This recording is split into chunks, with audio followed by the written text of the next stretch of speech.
Bonjour et bienvenue dans ce podcast que j'ai intitulé « Ce qui change avec la science unifiée » de Nassim Haramein.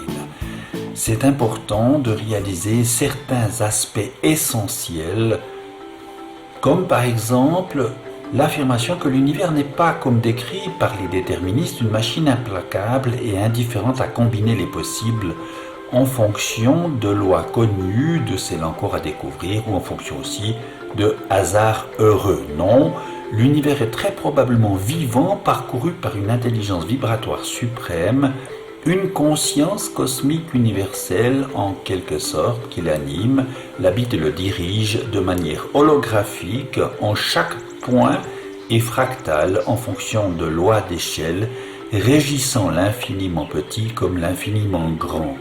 On y retrouve partout et toujours de l'information, des vibrations, de l'énergie et de la matière. Tout en est issu, tout y retourne invariablement, tout se fait et s'échange par des rétroactions, par des feedbacks. La conscience universelle qui en émerge est la matrice de toutes les formes de vie dans l'univers. Elle ne réclame aucun culte, prière, adoration ou soumission, aucune haine, peur, violence ou esclavage, aucun ennemi, guerre, martyre ou sacrifice. Elle réclame seulement que nous réalisions à travers l'existence et son expérience sa présence. L'univers veut donc faire l'expérience de lui-même sous toutes les formes, y compris sous la forme humaine, à travers chacune et chacun de nous, en somme, et dans cette mise en expérience, tout est relié, tout est interconnecté. Il y a vraiment, nous dit Nassim Haramein, une interaction entre toutes les choses de l'univers. C'est un réseau de structures interconnectées qui communiquent entre elles. Il n'existe aucun système isolé dans l'univers, donc considérer que le cerveau est isolé de l'univers est inexact. C'est comme s'il y avait des communications en toutes les échelles, et le résultat est ce que nous appelons la conscience d'exister. C'est comme si l'univers pensait à lui-même et se découvrait lui-même. C'est une boucle d'informations créant la conscience.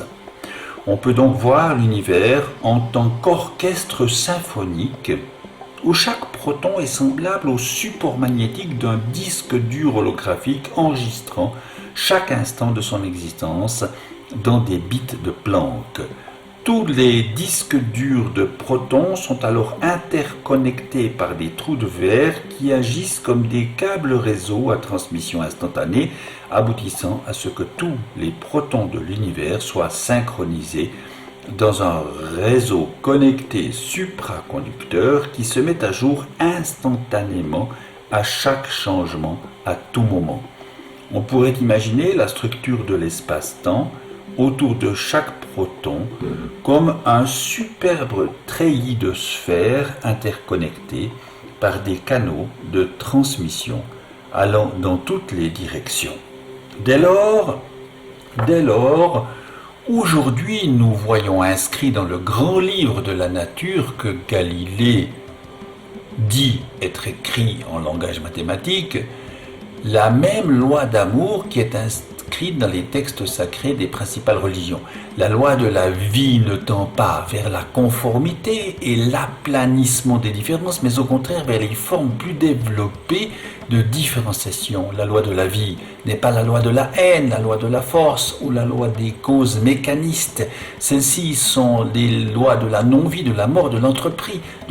La loi qui domine la vie est la loi de la coopération, tendant vers des buts toujours plus élevés, toujours plus hauts, et c'est aussi vrai pour les formes de vie les plus primitives.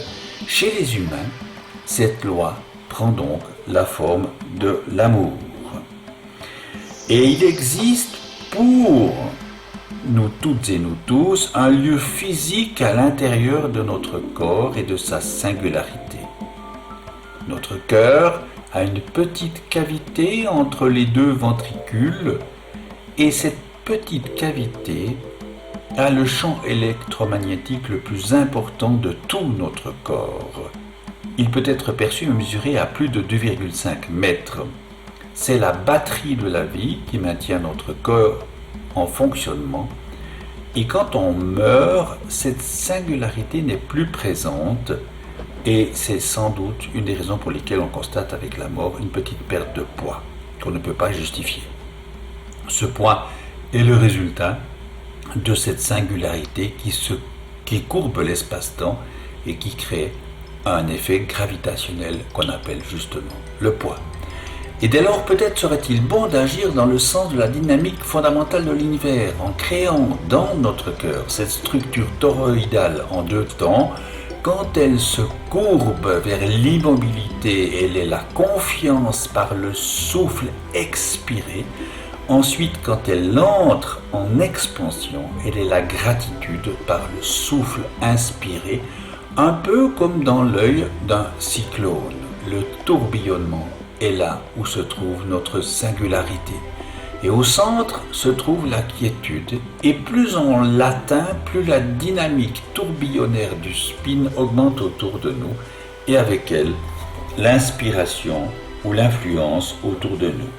Ce n'est qu'en décidant donc de nous soigner que nous pourrons soigner le monde autour de nous. D'abord notre monde immédiat, puis un monde plus large et ainsi de suite. En nous concentrant sur ce qui ne va pas, eh bien, on s'y attache davantage encore. Si nous voulons vivre dans un monde libre de paix, d'amour, de joie et de bonheur, alors il faut les faire déjà en soi, puis dans son entourage immédiat, et ainsi de suite.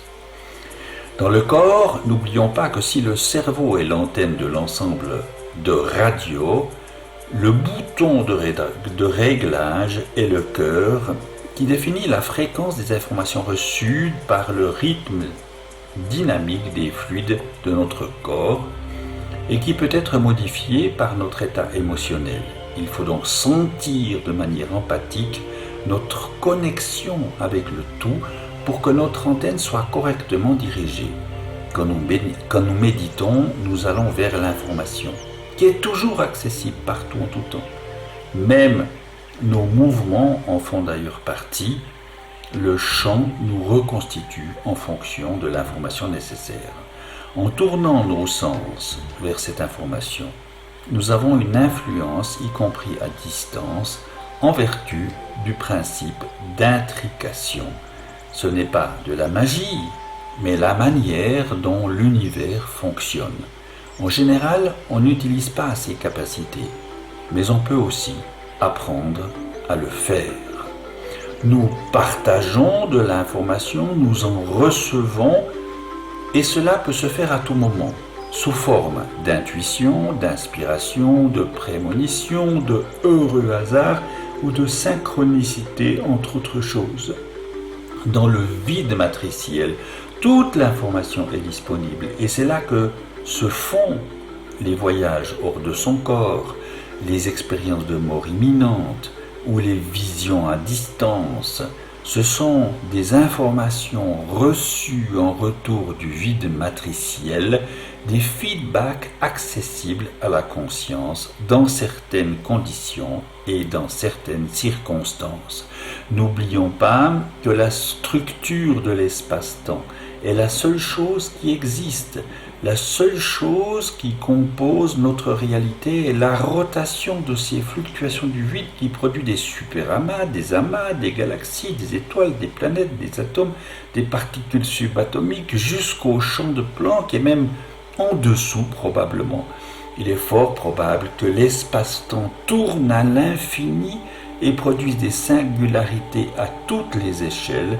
C'est ainsi que tout vient à exister. On peut donc modifier la réalité, nous dit Nassim Haramein. Il est vraiment important de se souvenir que l'information est comme ancrée dans la structure de l'espace-temps. Toutes vos générations, toutes vos mémoires, absolument tout s'y trouve comme dans un archiveur ou un disque dur. Toutes ces informations sont ensuite échangées avec les structures biologiques au fur et à mesure que vous déposez de l'information sur la structure de l'espace-temps le long de votre ligne de vie. Et donc, vos gènes ne sont qu'une expression de l'information qui se trouve aux coordonnées de l'espace-temps où elle réside. Votre mémoire ne se trouve pas du tout dans votre cerveau. c'est vous qui accédez aux coordonnées de l'espace-temps le long de votre ligne de vie. Et donc, c'est intéressant parce que vous pouvez commencer à penser à des choses comme déposer de l'information aux coordonnées de l'espace-temps en avance de là où vous vous trouvez pour quelque chose que vous voulez réaliser dans votre vie ou que vous voulez voir s'accomplir. Et c'est donc une façon de l'autoriser. Et si vous faites cela, ça va avoir une répercussion en sens inverse dans la structure de l'espace-temps jusqu'à votre présent, nous dit Nassim. Et donc cela va commencer à faire de vous la personne que vous devez être afin que ces événements aient lieu.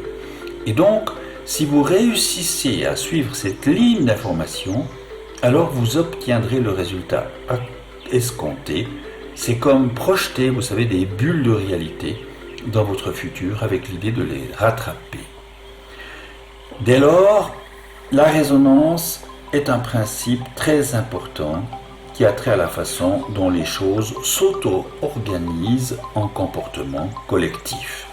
Cette résonance sera d'autant plus importante et efficace si nos pensées, nos sentiments, nos intentions, nos actes, nos paroles, nos demandes sont déposées en toute transparence, sans motif caché.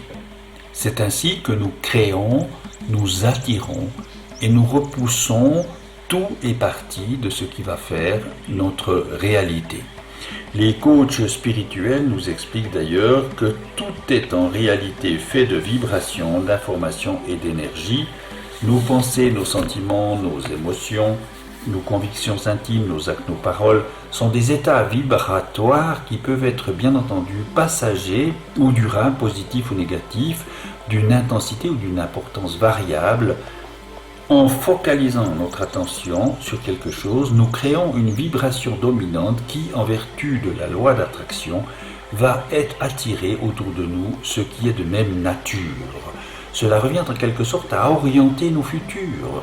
Si en revanche l'attention est centrée sur des manques ou l'absence des émotions négatives, sont alors dominés par le pessimisme, l'inquiétude, le découragement, la colère, l'insécurité ou la dépression qui vont attirer autour de nous ce qui est de même nature. Car la loi d'attraction est à considérer comme une sorte de système de gestion universel automatique faisant en sorte que toutes les vibrations de nature similaire s'alignent ensemble. Le savoir est ainsi primordial car cela permet d'être plus attentif à ce que nous attirons dans notre vie, d'en prendre conscience et de changer ce qui nous correspond ou ne nous convient pas. L'être ainsi, ici, sera fondamentalement joie. Joie en son corps et joie en son cœur. Et s'il fait silence, il peut voir comment la création se fait à l'extérieur. Chaque création dit qui on est. Il faut la reconnaître pour ensuite créer à neuf.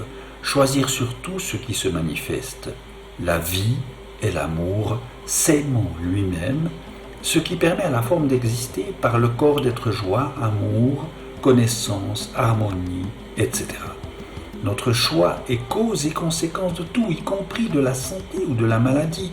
Un passage de la non-forme à la forme, de l'inconnu au connu, donc un processus créatif continu, toujours déjà accompli, le résultat de ce que nous choisissons de croire. Il faut apprendre à voir ce que nous croyons, nous dit d'ailleurs avec raison Laurent Lévy. La résonance harmonieuse, le défi suprême en somme, consiste dès lors à réaliser, concevoir et comprendre que nous sommes la vie s'aimant elle-même, un processus continu de création à travers le corps et notre environnement, un consentement lucide et confiant aux aptitudes de notre cerveau moral, en exerçant par exemple l'empathie, la compassion, le sens de la justice, le sens de la collaboration, le refus de souffrir ou de faire souffrir inutilement, ou encore l'altruisme, et aussi une aventure en allant, par la singularité du cœur, là où les désirs et les besoins sont apaisés, en connivence avec l'univers, dans le calme et la confiance, la gratitude et la complicité.